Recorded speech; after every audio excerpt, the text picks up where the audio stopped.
Hi, my name is Drew Fulton. I'd like to welcome you to Filming Florida's Behind the Lens. In this week's episode, we're going to look at the evolution of a photograph. What I mean by that is I'm going to take you through the process that I go through when I'm in the field trying to create an iconic photograph. Sometimes this means I'm taking multiple or tens or even hundreds of photographs to shape that final image. Over the past week, I've been filming at Viera Wetlands on the East Coast. I was working on the Nature Profiles film that was released earlier this week about great blue heron courtship displays. Now, each evening when I was done filming the herons, I went over to a nearby wetlands where I was able to photograph sandhill cranes as they were coming into roost. I was shooting mainly stills, and I was working hard to create one iconic image that told the story of this roost at sunset. As you can see here, this is my favorite image from the few days I was there, and I really want to take you for a few minutes through the couple hundred images, or at least examples of those couple hundred images, to give you an idea of what I was going through to create this image and tell the story. So let's dive in.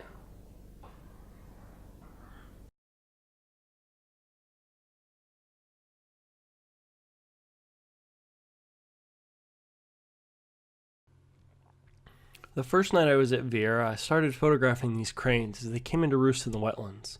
And I started photographing from the west side of the pond. So I was looking back to the east, I had sunset on my back, and I was photographing these birds, in this late dusk light. Basically, it was right at to sort of mostly after sunset, so we had very little light, but it was cool to see these birds come in. But I wasn't quite really pleased with these images. As I was leaving, once all the birds had come in and I'd sort of lost the light, I drove around the pond, and I drove by the east side of the pond. And as I looked back to the east, I saw this really amazing orange glow, and all the cranes were silhouetted, and I thought, yep, this is something that could be special.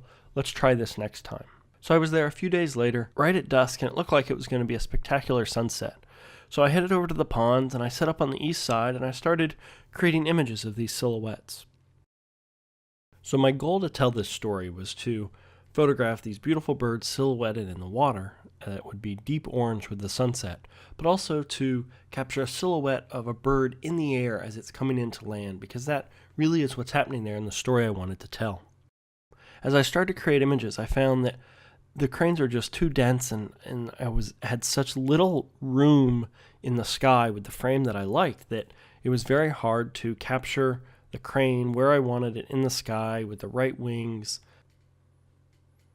So I crawled down the bank a few feet, and this gave me a chance to have my camera more level instead of pointing slightly down. And it gave me a chance to include more sky in the frame, and I started getting more and more birds in the right position.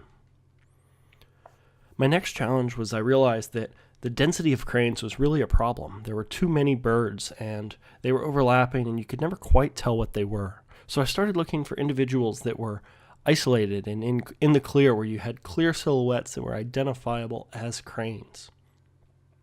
And finally, after sort of watching these different birds move around and come in and the flock grow and grow, I finally got a group that was sort of off to the end and had some nice individuals that were out by themselves in an open piece of water.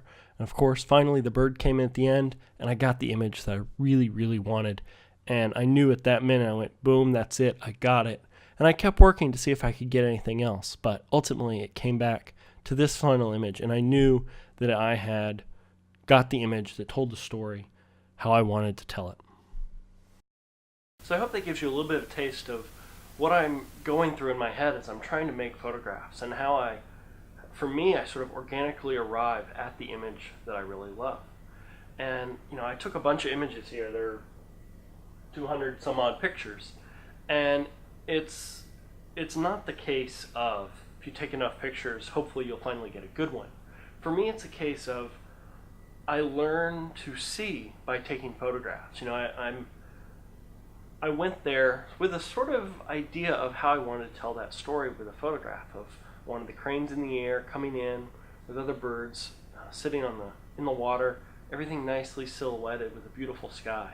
But what I didn't realize is, and what I found as I was shooting and looking at the images, is really that flock of cranes was too dense. It wasn't easily readable to figure out what it was, and it was just too black. So as I was shooting, I quickly realized that I have to figure out how to isolate just a few birds. And that wasn't something I'd thought about ahead of time. It was something that organically came to me as I was creating images and looking at them and figuring out, okay, how can I do this better?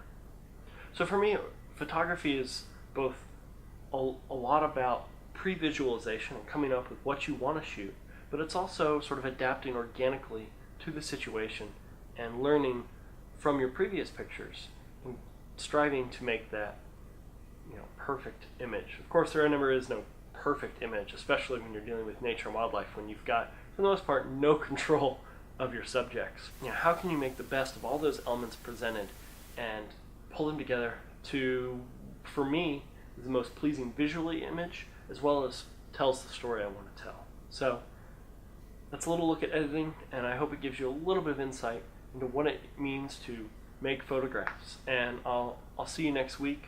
We'll take another look behind the lens.